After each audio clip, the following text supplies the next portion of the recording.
बौद्धिक सेशन तो आप सुनते ही हैं।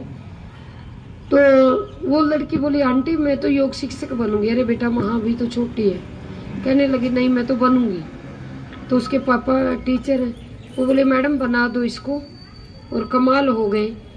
जो दवाइयाँ ये मैं इस बच्चे को 10 सालों से खिला रहा था, ये बच्ची तीसरा चौथा दिन फ्रेश होती थी और वो भी दवाई देने के बाद। और अब ये 2-2 टाइम जा रही है सुबह शाम। तो मेरी बच्ची तो बच गई। और ये इतनी खुश होती है अगर मैं सुबह ना उठूं, पापा उठो आंटी आ गई होगी, योग कक्षा में चलना है। तो ये रिजल्ट है, बहुत बड़े बड़े रिजल्ट हैं। बहनों की यूट्रस की रसोली ठीक, कैंसर तक ठीक हो गया। बताओ आप।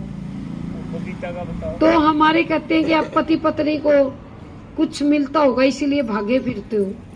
भाई आप भी हमारे साथ भाग लो, आपको भी मिल जाएगी। तो सुख जहां आनंद आए वो कोई धन दौलत से नहीं खरीद सकते। और गुरुजी महाराज ने तो हमें वो चीज दे दी है ना जो हमारे ऋषि मुनियों की एक शिक्षा थी जो दबी पड़ी थी। महाराज जी ने सच में बहनों भजन कीर्तन, ये हमारी प्रधान बैठी है मंदिर की,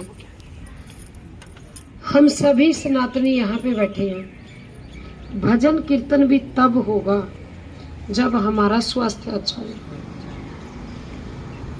भगवान बीमारी में थोड़ी आएंगे। आप सोचोगे कि मैं तो मंदिर में बैठ के मूर्ति के आगे, भगवान के आगे कीर्तन कर लूंगी, ये प्रभु मुझे ठीक कर दो। बिल्कुल नहीं करेंगे भगवान ठीक। भगवान कहते हैं कर्म योगी बन। कर्म नहीं करती और सिंपल बस कि भगवान मुझे ठीक कर दे, ऐसा बिल्कुल नहीं होगा। अगर आपकी पूजा और योग और यज्ञ इकट्ठे चलेंगे नहीं, तब जाके एक अलौकिक परिवर्तन होगा, अलौकिक होगा। हम ना, मेरा तो अपना अनुभव है बहनों, मुझे नहीं पता ये ऊर्जा कहाँ से आ रही है मेरे अंदर। सारा घर का काम भी करते हैं, प्राइवेट स्कूल भी, सरकारी स्कूल भी। और योग का पहले जिला का काम था, महाराज जी ने 1.5 साल पहले राज्य का काम दे दिया। राज्य भी संभाल रही हूँ। मेरी कोई छुट्टी मैं घर एसी के नीचे नहीं बिताती। कोई शाम मैं कभी गली में कुर्सी लेके नहीं बैठती। गली में कभी भी कुर्सी लेके नहीं बैठना चाहिए, वो बहुत गंदी आदत है। टाइम वेस्टेज है वो बिल्कुल। और फिर पड़ोसनों को देखते हैं, फिर एक दूसरे की बातें करते हैं। नहीं, हमारा जो विचार है ना वो ऐसा विचार। शशि दीदी है, देखियो ये भी तो एक अध्यापिका है। भाई जी ने यहाँ योग का दिया जला दिया, मगर तेल तो दीदी डाल रही है ना उसके अंदर। बिना तेल डाले तो वो बुझ जाएगा। तो ये भी तो घर का भी काम करती है, स्कूल का भी करती है, आप लोगों को बुलाती भी है। छोड़ो मत, जो पकड़ लिया। भगवान ने आपके पास इस जोड़ी को भेजा है, रोशनी बहन को और भाई जी को, सुरेश भाई जी को। भगवान ने तो आपको मिला दिया। आपकी ग्रहणशीलता कितनी है वो आप पे डिपेंड करती है। और देखो ये बच्चे हैं ना, हमारी ड्यूटी है, सब कुछ हमारी ड्यूटी है। मीना बहन ने एक बात बोल दी, वही मेरे दिल को छू गई।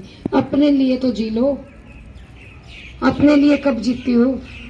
कोई समय तुम्हारा अपना नहीं है कोई समय। ये जो एक बहन, वाकई में आप तो वाकई में योग शिक्षक हो, बन गए आप। ये भरा है सर्टिफिकेट, बन गया आ गए।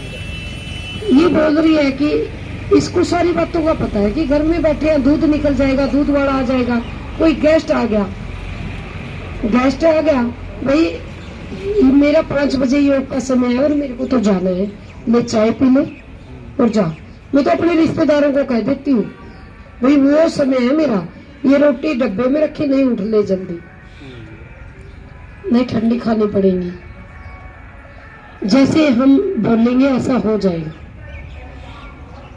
सारी बहनें, ये भाई जी की क्लास है, रोशनी भाई जी की, सुरेश भाई जी, कोई बहन उस कक्षा में चाय नहीं पीती। बताओ और हम चाय का पतीला सुबह चढ़ा देते हैं। बहनों, आपकी जरूरत है परिवार को, आपकी जरूरत है समाज को।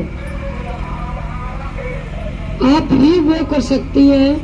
पुरुष भाई तो दिन भर कमाते हैं तो, और हम समझते हैं कि इनके ऊपर कोई बर्डन नहीं होता।